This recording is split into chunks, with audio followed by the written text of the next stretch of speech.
Johnny and Justin were two simple Imagineers at Disneyland until they dared to ask the question, Hey Justin, is Disney diverse? Well, Johnny, I'm not. Oh no, we buried the mouse! Stormtroopers, run! Holy crap, it's a gallon of cookies! Now, from undisclosed locations within the Disney park, Johnny and Justin record a podcast where they seek to answer the question, is the Disney catalog diverse?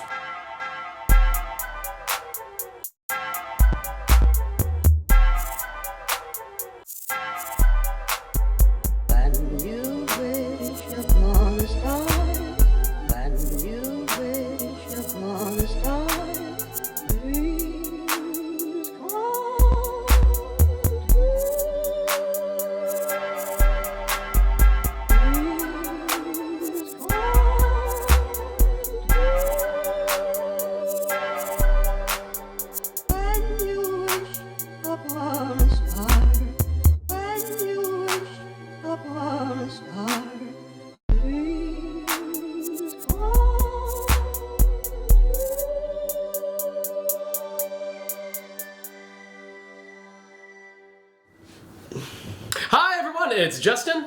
And it's Johnny.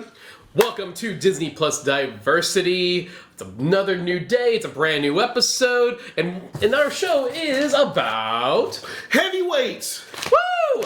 Of course, Disney+Diversity is where two Disney fans navigate the Disney catalog to find the answer to the questions, is Disney diverse and inclusive in their media offering? Never let anyone sign your checks.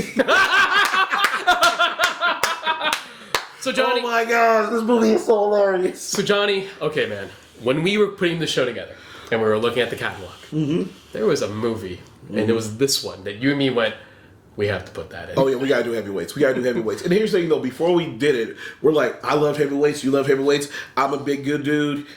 You're a good size. Thanks, I appreciate that. I appreciate that. Yeah. But it's like I was just like so looking forward to like talk about this because as a big dude, like there's not many movies I can turn to that represented me in a positive light. Now, of course, before we go down the heavyweights, I do want to bring up the fact that like, hey, you know what? Let's grab we'll sneak a snack in a little bit because we are currently underneath the LDY snacks at Disneyland, kind of known for their chimichangas and of course their churros and corn. But yeah, going back to it, so like, honestly, like, growing up, I used to love this movie because it was, again, like, most of the times, we talk about it as kids, like, it used to, like, as a big dude or whatever, you watch most movies, the bigger guys usually the slapstick, like, end of a joke. Like, you're being made fun of. Like, you're the nerdy kid getting picked on, you're the sidekick, like, all the type of things.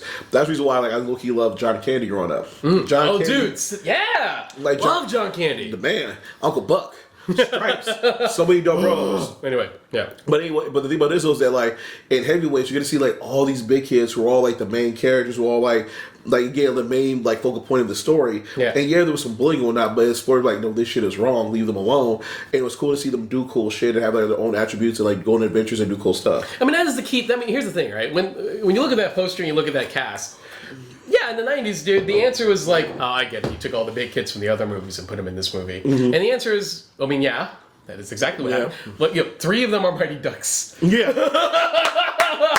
Quack Attack is back, Jack. You have, we pulled the cast again, but yeah, you have Sean Weiss, who's Goldberg. Yep, you got Kenan Thompson. Yep, Kenan Thompson, and I'm going to, Aaron Schwartz, who plays Gary. Funny enough, we haven't gotten the D2 yet. Not yet. But we have talked about this where he was like, Gary Schwartz played Carp in Mighty Ducks.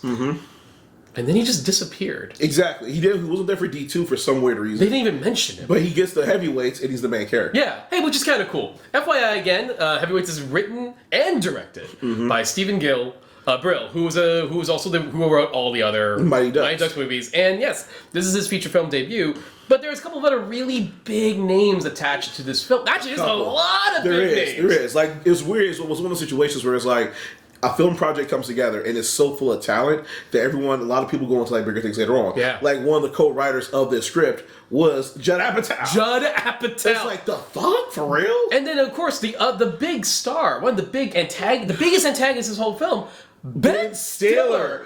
this came after Stiller did his show, The Ben Stiller Show, which Judd Apatow was a producer and writer on. So it kind of makes sense that that show didn't last, but they went over to make this movie for Disney. And it's wild to like see like those names attached, especially those guys who became such big comedy guys afterwards. And what's crazy is I love it during this time period of his career because this is before he started doing Meet the Fockers. Which the problem with this for me is that you're always playing the straight man because in Meet the Parents and whatnot, like crazy things happen around him. Right. But he's a very like straight man. But like his early '90s role, some of the stuff that got him over, he was playing a lot of outlandish stuff like he does in this movie. Oh yeah, a lot of physical comedy, a lot of like outlandish random things. Like Zoolander, for example, is like in that category where he's just like having fun being an oddball character, which Ben Stiller's really good at. I mean, I do have to address this the elephant in the room, which I say the cobra in the room, that if you've seen the movie Dodgeball, boy oh boy, does his character here look and act real close to his character in Dodgeball. Also the same backstory. They were both heavy guys who became these really villainous, cartoonish. Like this is the PG version of his character in Dodgeball. Pretty much. It's like he failed at the fat cap and then he went up in the gym and everything kind of worked out until Dodgeball happened. Globo Gym. Oh, Perkins. But yeah, it's the same kind of thing. It really is. But it's hilarious and it's awesome. It's just one of those things where you kind of forget how, like, oh yeah, when you're right. When Stiller's playing these outlandish characters, he's actually super funny. He is. And I kind of missed this Ben Stiller for a bit. But he's not the only one that's kind of significant in this movie. Surprisingly, there was one camp counselor in this film who eventually went on to become the co-creator of Freaks and Geeks. Yep. Who went on to direct several movies. That dude is Paul Feig, who plays Camp Counselor Tim, who was a former big kid who then lost weight, and then the big joke there is that all the kids are making fun of him for losing weight. Exactly, which is hilarious. It's like call him like skinny legs, like all this kind of stuff and whatnot. And it's hilarious to see. And it's like, you were here? And then he goes on to do all the stuff he's done, like for example, Ghostbusters. Right. He's super. Which we need to talk about at some point. Well, we'll get there. But it's also. He's super funny in this movie. He is. Like, there's this bit of business where he found out there was sugar-free punch at the party. He's like, this bites. and he's like shockingly comes throughout the scene, just saying it, goes, bites. Very, very funny. I do want to bring up Tom McGowan. Tom McGowan plays Pat. He's the camp counselor who was in the camp counselor video. Oh yeah. And I love Pat. Pat's dope. I love Pat. Pat's great. Jeffrey Tambor's in the film. He plays Gary's dad. And then you mentioned the fact that like Alan Covert, who plays the camera guy, he's a grandma's boy. He's one of Adam Sandler's like go-to boys who's like in every single Adam Sandler film. Yeah, you would if you watch all the Adam Sandler films, you would go, oh hey, it's that guy. Exactly. I think in one like again he's always there like as a background character something like that. Or side character. He's got his own starring role when they did Grandma's Boy, which if you have not seen is literally a cult classic, one of the funniest comedies of all time. Fucking amazing. I weirdly love Grandma's Boy. But okay, so let's talk about Heavyweights again. All right, let's get into the movie. Yeah. Like here's the thing, Heavyweights starts what you think the movie. Like here's the thing, this movie is kind of like one of those cases where it's like, yeah, you kind of get the basic gist. It's going to be a lot of fact jokes. Exactly. But the cool thing about it is those that like I was taking notes on it. It's like it starts off on the last day of school. Yeah. Which I'm like, every good 80s, 90s movie starts on the last day of school. It's just what you do is like, school's over, fuck everything. But it's like, what's interesting is our main character's going home, you see him like get picked on, get a joke cracked on him in school or whatever. Yeah. Going home, he's out of shape. Like, I see where he tries to throw the baseball over the fence. Yeah. And that shit just don't work out. He tries to hand it over. He's like, fuck it! And like just leaves it behind. Then he goes to get that eliminated, just like kills or whatever, but it just kind of shows you the struggle of the fat dude. It's like you're always going to kind of be made fun of, you're not as athletic as other people, whatnot. Like, again, that's a stereotype. But right. But there's those that like, I love that montage because in a quick little montage, told you like a lot of things we didn't know about our main character. Yes, absolutely. Now, and here's the thing, like Aaron Schwartz is legitimately likable as Gary. He's a good lead. He's a good one to kind of guide us through this kind of adventure, through this whole story. But no, everyone else is no slouch in this movie. Oh no, like it's an ensemble work. It's a good ensemble work. There's this one kid, I forgot his name, but he has the best sad eyes I've ever seen. When he finds out that the original owners of the camp have to leave.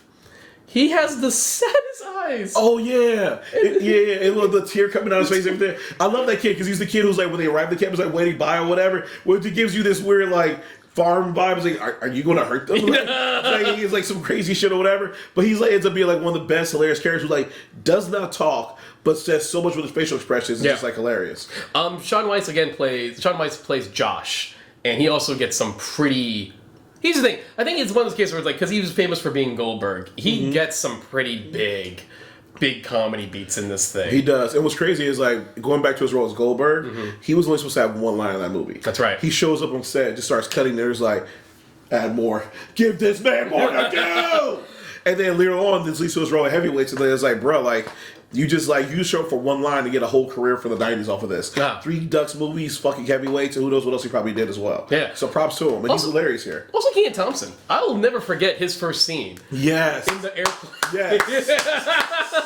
He just comes up to us like, are you going to fat cat? What? Nope. No. Why would you say that? Because you're fat. Is that your dad? No. Why would you say that? Because he's fat. Well, you're fat too. I know. I know. That's why I'm going to fat cat. Yes. And I'm just like, damn. He just owns it. And you just get it out the way. It's like, this is fucking fun. He's like, no, we're going to have a blast. He's like, nobody picks on you. No one cracks jokes. We're all in this together. And it's like, and then literally I'm watching, it's like, damn, I want to go to Fat Cat.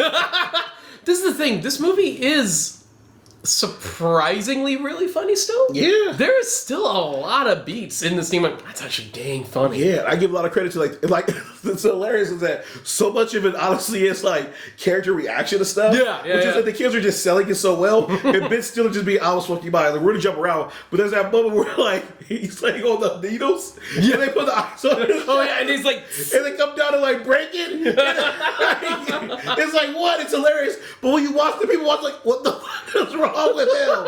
And they come up like I'm a big fan.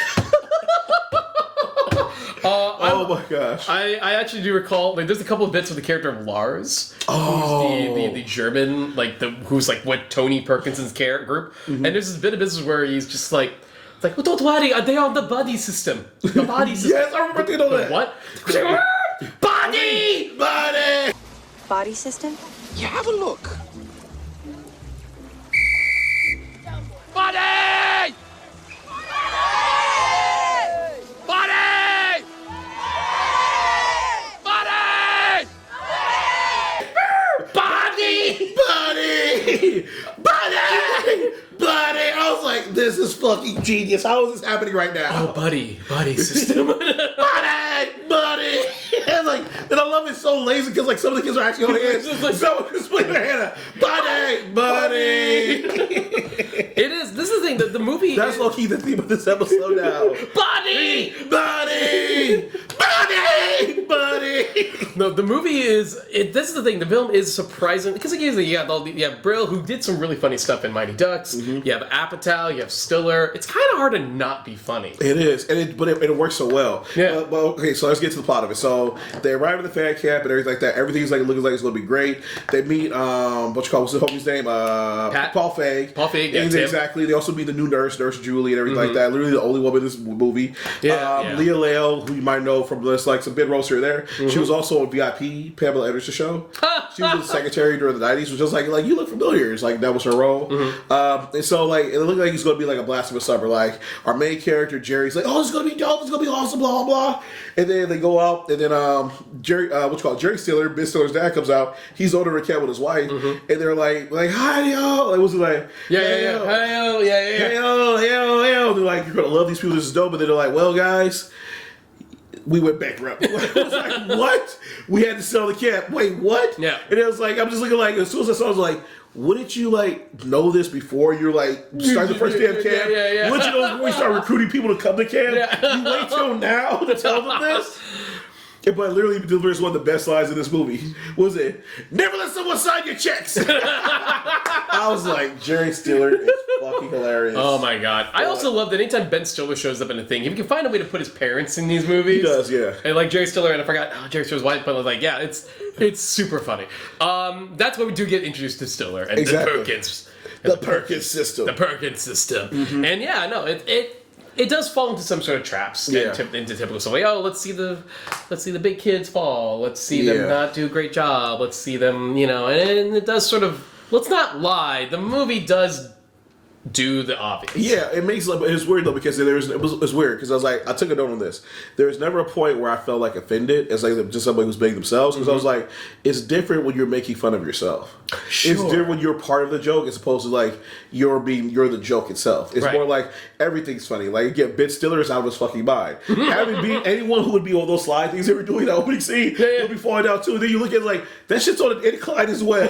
It's like this shit is set up for you guys to fail. But again, it was just awesome. Like again, one of my favorite scenes I crack up into every time is when they go to the bunk and it was like, yo, so it was like Jerry's like, yo, I brought some candy or whatever. That's cool. He's like, oh yeah. That's very naughty of you. Exactly.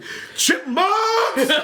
And they just start taking out all the different candy and like salamis and stuff like this. I was like, fucking shit, this is hilarious. Let me ask you something. What would you have stashed? Ooh, good question. I know what I would have stashed when I was a kid. I would have stashed Kit Kats. Kit Kats. That's a good choice. Yeah. I think I would have stashed. See, I'm more of a jerky. Ooh. I'm not a sweets person. I'm more of a just like a texture protein person. Even when you were a kid? Even then, I just want something kind of chew. So like, you know, some jerky and some stuff like that. Something kind of like snack on. All right, so like, but then again, after everybody gets taken over or whatever, and Lars and Basile get put in charge, they go in there, they bust them for like all the food and everything like that. Looks like my man's packing.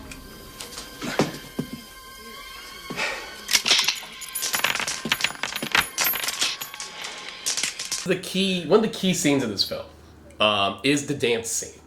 Oh, with the girls from the camp. Yeah, so here's the thing. Like, we could talk about, like, the plot, but as you just said, there's no plot to this. It's literally just at this point, bit. So just to, like, put everything in perspective. So Jerry is unhappy. They try to contact their parents.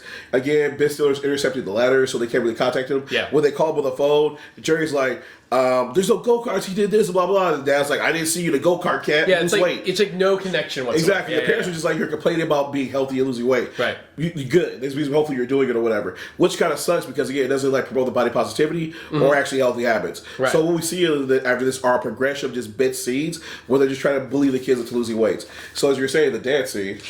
Excuse me. The dance scene's really important for this film. And I think it's actually one of those scenes where I'm like, this is something that kind of needed to be seen. Mm-hmm. So here's the case. So basically, Tony Perkins decided to be a real a-hole and bring in a girl camp over for a dance. Mm-hmm. And this is tactical. The whole point is that he knows, oh no, the fat kids won't dance with the pretty girls. The pretty girls won't dance with the fat kids because they're fat. And so there's going to be another way for them to be embarrassed and forced to lose weight and everything like that. Really fucking horrible mind shit. Yeah, like this is the trauma that you experience that like fucks you up for life. Right. And so it's the whole point, and then and the counselors definitely know that's exactly what they're doing.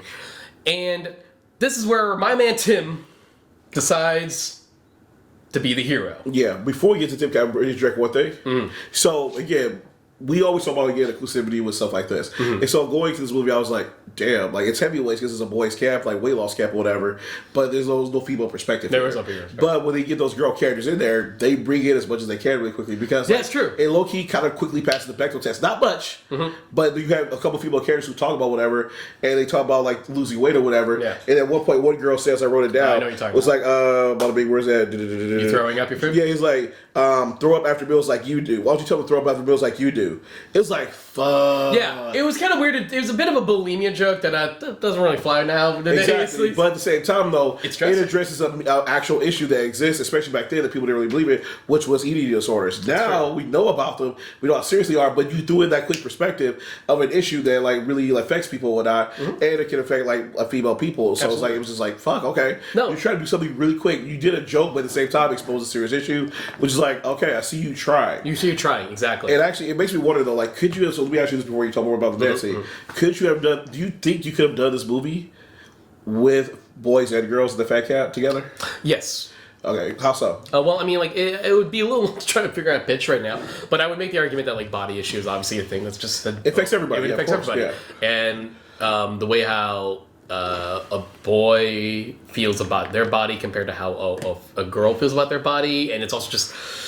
It's different perspectives in that regarding alone, and the fact that like we don't have time to really go through everything about that kind of perspective, but I feel like to have a story where it's like this, where it's a fun movie, and it does show you, it's trying their best to go like, hey, you know, like positivity in some regard of who you are and what you are, it can benefit with both perspectives. Yeah, you know, and especially with the fact that like again, I don't speak for the female perspective on body issues. I just know my perspective, and I would definitely say that if there's a female group of very powerful, like good female characters that are dealing with the situation the kids are dealing with this film, it would be very good. Yeah. It would be a good way to explore it. If Disney Plus decides to, I don't think they will, I won't call it this. They probably won't call it Heavyweights, but if Disney Plus decide to do something with this concept, I wouldn't be against it. I agree with you. Like, to be honest with you, like, as I was watching it, I was kind of like, you could have put like a female, like girls in the movie as well. Yeah. Both doing the exact same thing, but would have been dope is like, it would also give you a chance like do a love scene, like love story as well. Right. Where you see like two people like crush on each other and get over their own body issues and whatnot. We'll put a pin on that. There is something that happens at the dance, though. Oh yeah. So I agree with you. They totally could have done this, and this is where you kind of dropped the ball. Yeah. You could have brought that in as well, because guess what? Men and women both deal with like body issues and whatnot, and like sometimes I'm saying like women sometimes more so than men. I agree. Media and stuff like the way things are constructed. But Absolutely. dancing. Tim does definitely kind of like he's going to be a hero in this moment. Tim decides to F it and just dance like a doofus in the middle of the floor, and and basically the tactic is, you know what? If I'm dancing like an idiot having a good time, you're dancing like an idiot having a good time, then maybe at least one half of this party will do so, and everyone's like, well, that looks like fun. Guess what? This very movie tactic work. It does. They start dancing, and then all of a sudden the boys come out, they start dancing, say screw it, and the girls are like, this song doesn't suck that bad. And then while they dance, and all of a sudden everybody's having a great time. Well, no, there's a nice little moment where like Gary goes up to quite literally the prettiest girl in that group, and he's like, before he can even ask, she's like, yes. And he's like, all right. And so it's like, look what's happening. This is actually a really nice scene. It shows the power of believing yourself. Yeah, and also just like, taking a chance. and just having a good time. It's just just letting loose, you know. Then comes Perkins, and he shuts the whole thing down, and he thinks he did a great job. Like, I'm sorry, ladies, for you to deal with that. And I love your Perkins voice, by the way. Oh, thank you. And so like, this is a really kind of nice moment where it's like the girls are leaving, but they were nice. This was a good party. Exactly. And One person. Go ahead. No, there was, and this is, I'm pinning it out. There was one couple that looked in each other's eyes and realized the night's over, and they actually just kissed each other. It was so dope. And it I'm was like, so dope. It was so cute. I'm like, oh my god! Like, that's how quickly. Then here's Tony thinking like I did it, and he's like, no, man, you just kind of. You failed. You failed. And probably so. It was dope. But I will say, after this, we get one of the best lines in the movie when Mr. goes up to him. He was like, I had to write it down. I was like, put the fruit trays away. The insects will be out soon. I was just like, this shit's amazing. I will say one of my favorite moments with Goldberg. I'm sorry, Goldberg. Sorry. Josh. Goldberg. It's true. Goldberg. He's essentially playing Goldberg. Is that it's one of the... Okay, this is actually one of the funniest scenes. It's Tony's trying to do the... Oh, let's see how much weight everyone lost. And it's this whole lineup of each kid. And this is after a bunch of other things have kind of happened. But it's clear that... Wait, can we set this up real quickly? Yeah. How about we just go because you're saying, like we say, it's just a bunch of bits. How about we just talk about all of our favorite bit stealer bits? Okay. All right. This is so it's the weight loss scene. Exactly. So everyone's supposed to have lost weight. The kids have been smuggling food to the camp. Yeah. Because one of the camp counselors is a former fat kid who used to go there himself. Right. So he pretty much becomes Uber Eats before Uber Eats. Yeah, that's true. So he's delivering food and burgers, like all the stuff, and picking up the money and everything, Yeah. which is hilarious. So he calls kids up one at a time. It's like, let's see how much weight you've lost. It's like, well, you've gained 2 pounds. But you were just gonna up his intake and then get rid of this. And Exactly. Then, and the best one is like, all right, get on the scale. Get on the scale. Josh Birnbaum, step on up. Get on the scale, son. All right. Get off the scale. Oh my god! I was dying laughing. Oh my god! It's like I was like, get on the scale, okay? Get off the scale. Oh my gosh! And then we got another class of Mr. Trees. Like when he takes him on the when he's like they sneak into his cabin or whatever, trying to look for cabin. He goes for his jog. He's running around. And like the kid goes like, at one point he picks him up. I was like, devil log. I was like, what the fuck is wrong with him? Oh my gosh. Eventually, the kids overtake the camp. And this is kind of where it leads into one of the big scenes here where it's like the parents are coming in. Well, before this, just like so, they take over the camp, and at first they just go all out. They throw a big raging like party, or whatever. They go down a candy bender. Exactly. They order pizza, wings, candy. They're literally at that point. Paul Feig is like spraying whipped cream and chocolate in his mouth. They're eating cherries, ice cream, done all themselves, and then they wake up the next morning like covered in chocolate, all this type of stuff. Okay, all right. So what's dope is after this they start learning about like self control. He's like, it's like you need to lose weight, you feel good about yourself, like all this stuff. So what he started doing, they go on power walks. Yeah. And they just learn to start feeling good about themselves. They learn to cook healthy. Yeah. So they learn how to make like marinara sauce and everything like that, which is a healthier option than say like Alfredo or something like that. Yeah. So they're just learning healthy habits. And then one of the dopest, most perfect lines in this movie pops up when Parents' Day shows up. The dad shows up, well, you look the same, you didn't lose your weight. He's like, yeah, but I feel good though.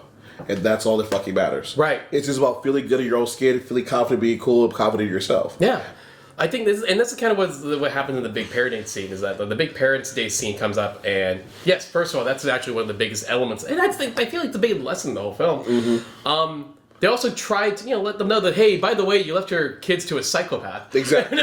So they show them a video of all the stuff Ben Stiller made them do. They exaggerate a couple of different things. The rat scene. Yeah, like they cut up on like a fake rat, start eating out of it. While to spice it up. While this is happening, Tony escapes their electric chain fence from England. From England. Yeah. And then England runs into the dining hall like, he escaped, and then you turn up and there's Ben Stiller singing the Raptors clapping. I love this scene. He's like, well done! The cinematography, the twist in the third act, but I'll have to admit, the villain was a bit over the top. Oh my god! It was like this. He's about to just chew the scenery right now. Yeah. So then he like jumps down from the balcony, does a backflip, lands. It's like, ouch. And then he this is one of those cases where it's like, if you're seeing this man at this moment who's throwing glass on the ground, he's literally smashing glass on the ground and walking through it barefoot. It was like, I can do anything. If you're seeing this man and he's supposedly taking care of your kids, you want him out too. Yes. And so that's when Gary's dad punches him out or knocks him out. Yeah, and he's just like, sometimes you gotta stand up to people because the parents realize, yeah, Ben Stiller's characters is crazy. Tony's crazy. Right. But then it's like, you think Ben Stiller's out. He's like, no, he gets up, he's like, yeah, two. And like, you like stabs to the back of the Yeah, double tap. Yeah, double tap always. What the fuck? And it was like, okay, he does the cobra move from fucking dodgeball. Yeah. It's like, yeah. I was like, oh, okay. And that's then where it comes backflips. And backflips, but he slips, hits the wall, knocks himself out. It's like, well, there goes Tony. Here's the weird part about this movie, though, I'll admit, is that like this whole scene with Tony, this feels like the last scene. This is the finale. The movie's done. Incorrect. Yes, there is about 10 more minutes of this movie. Exactly. Because it's almost like the movie went, oh, should we do a camp? Should we make this a camp movie again? Yeah. They do like camp versus camp. Versus camp, yeah. So before that, though, they bring in Ben Stiller again, Ben Stiller plays his own father. Tony's father. Yeah. As well as they take Tony away, he's like, look, everybody, nobody sued, nobody call your lawyers, you get your money back, and blah, blah, blah. But the kids were like, whoa, the past 2 weeks, as we had Tony like chained up or whatever, we actually had fun and we want to stay here, we want to finish out the summer. And he's like, well, who'll be in charge? Who's been here the longest? The nurse is like 1 year, Paul Feig is like 4 years. And then Pat's like 18 years. And he's like, damn. What have you been doing yourself? like, do you get a job? All right. And then after that or whatever, the Pat just takes over, takes control over the part of the camp, and they then do the racist Apache race. You want to talk about cultural appropriation? This is not very. Here's the weird part: for the thing called an Apache race, is Camp Hope the only one dressed up as Native American? Exactly. Maybe no one should be dressed as Native American. No one should be dressed as Native Americans, but it's so weird that it's just Camp Hope. Exactly. And then like the bro camp, the MVP camp are a bunch of like Trojans or Romans or whatever. Because that's And pretty much like going back to our last one is like the bro camp or MVP as they're called, the sports team is pretty much the Hawks. The Ducks. It's just a bunch of like jocks who like to bully and pickle people. Yeah, like, they're terrible too. Like at one point they drive by every day like, you suck, you're fat, you suck, you're fat. And they like vandalize the camp. And like spray painted like just a bunch of bullies. Led by their like camp counselor who's on board with this was like, feel better about yourself by bullying people. It's literally the Hawks again. It's really kind of a weird place to it's such a weird thing to have. It's because it's like the Tony Perkins stuff felt like the finale of the film. And then here's like this extra 10 minutes of, I guess a camp games, and it's like, okay, sure. It's fine, and yeah, it's kind of fun at the finale to kind of have Gary do the Go-kart race? Yeah. I gotta admit though, I did like this though because earlier they beat him in a baseball game, the MVP destroys him. Yeah. But then later on, here they get a chance to get the revenge, but it's like instead of it just being like a bunch of athletic games, that's stuff that they're good at. Oh yeah. No, like the English kid was able to be really good at this like very smart game. Like I can give bowl was like it was like which was hilarious because it was like name these 3 paintings. It was like, oh cool, the Mona Lisa by Leonardo da Vinci, blah blah blah blah blah. And then it was like name 5 vice presidents, which is like the MVP was like Quayle. Who else? Quayle. Also, sign is like, how did the motherfucker get past the first 2 rounds to get to the last one? What? Did they just went, fuck it, just go. Exactly. So he had to solve an equation, but he couldn't do it. No. But then I love when English shows up, it was like, name 5 vice presidents. He's like, booyaka shot, booyaka shot, booyaka shot. Damn. It was like, Americans don't know their own history. Like, oh, tell them, England. I gotta be real though, I didn't think about it myself. I was like, can I name 5 vice presidents? I can't do it. Yes, you can. All right, so I was like Al Gore, Quayle. I mean, okay, sure. And then Mike Pence. Yeah. And then what's the fucker's name? He's running for he's running for president. Biden. And then just need one more vice president. Cheney. Yeah, that's fair. Yeah, see? Yeah, That's you can do it. But I can't do. What's good about that kid is that he went back. Oh yeah, he was like naming some old people, whatever. Yeah. All right. So anyway, so they catch up, and then they get to the go-kart race, and it's sort of like Jerry gets his time to shine. They put the captain wings on him. They always salute, like, go ahead, take care of it. It's one of those things where it's like it's a kind of a running gag they did where Gary was nicknamed Captain because he got the pilot's wings from the pilot's wings on the flight and everything. And I do like how that payoff is nice. It's a nice payoff. Yeah. Where it's like, hey, we're going to call you Captain, and it's funny, yeah. It's like, yeah, it's all fun. At the end of the day, it's fun, and yeah, hey, they won. You know? Oh yeah, the go-kart race is amazing though. It's pretty fun. It's dope, but they use the boat motor to help them out get the extra edge. And so then they win, everybody celebrates. Freeze frame happiness, we all get to go. Exactly. Jerry's like to Pat, like, thanks for the best summer ever. It's like, heck yeah. And then it just ends on an awesome note. All I hear is like, okay, this is dope. So I mean, here's the thing. Oh, and Pat gets the girl. He gets the nurse, Julie. Yeah. That's true, that's right.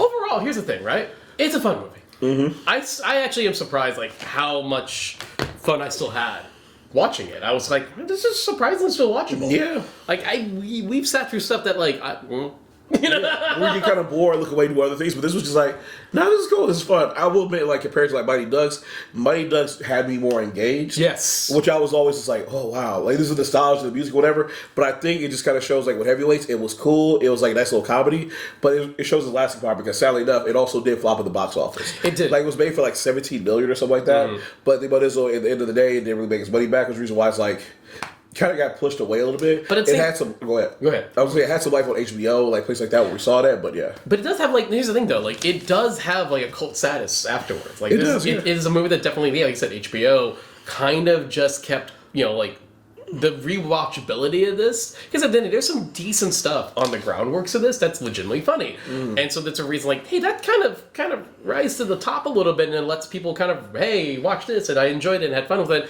and also, hey, like it's a movie where the big kids are the heroes, the big kids are the funny ones, the big kids are the leads. Exactly. They're the funny ones, the smart ones, the cool ones, and it just kind of shows like, yeah, big people can like do these types of things. Yeah. So I think it totally makes sense. All right, so we get to our rating. Yes. So as you know on our show, we rate things as either woke, which means it's on point, inclusive, doing all these great things, wakey, which means it's starting to get there, it's on the like right level, whatever, or sleep as shit. So while we do this, go ahead and tell us, what would you sneak in, squirrel away at your summer camp trip? If you weren't allowed to bring sweets, what would you bring? And while we do that, my other favorite kid in this movie, besides the perfectly sad-eyed kid, is probably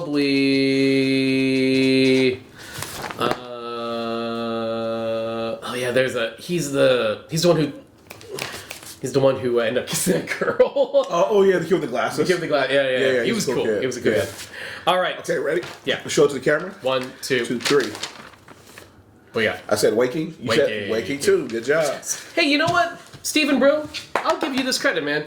We did Mighty Ducks and we did Heavyweights, and this so far, even though you got a long way to go, you're on the right path. Yeah. Yeah, you were for somebody from the '90s. Like you were really like about like your inclusivity as far as like having people of color there, about trying to like be positive and everything like that, and probably like try to put out some type of good message.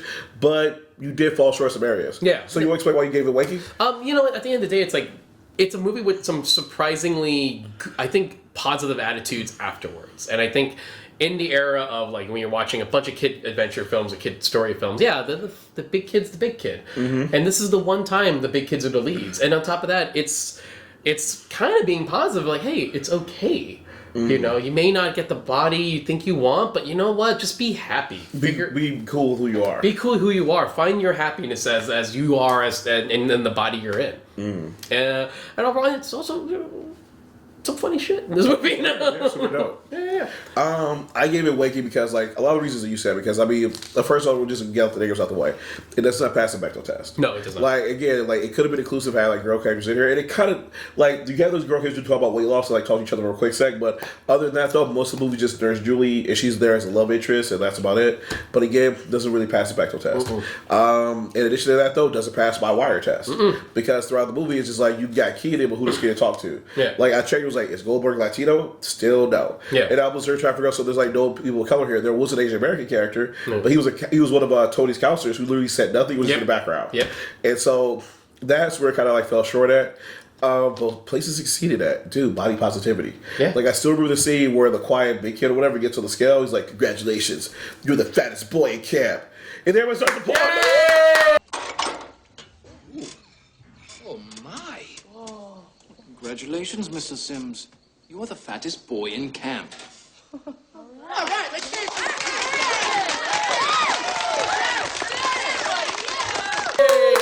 And it's like, fuck yeah. Feel good about yourself. Fuck that shit. Who cares? And I love the message about, again, like being comfortable with skinny red. It doesn't matter if you're fat or anything like that. It's like, you can do stuff. You can be like an athlete. You can like drive go-karts. You can have fun. You can go swim with your boys and have fun, everything like that. Like, be responsible of your body too. It's like, don't necessarily just like, I'm a fat kid and I can't do shit. No. Like, take control of yourself. Take control. You know, if you are feeling kind of not great, fix that. Exactly. Self-control, like you said, go on walks. Like, you don't have to like do all these like crazy things. Learn to eat healthy, whatever. And like you said, it's like the most important thing is like that moment when the parents come in. It's like you didn't lose any weight. You look the same. Yeah, but I feel good. Yeah, I feel good. It starts with confidence first. And I feel like that's my general feelings of the film. It's like, you know what? I feel good. Exactly. So it's like it could do a couple of things to get to that woke level, but damn, it's not sleeping shit. It's doing a lot of right things. It's on the right path. And I feel like if this was made today, shit, it would have got woke. Yeah. Like they would have changed some things like really quickly. Like slight change it here, it would have definitely. Yeah. Okay, so what we're going to do is we're going to try to sneak over here. And I'm just like, well, yeah. Thanks everybody. Give us a follow. Instagram and Twitter. We love you. See you next time.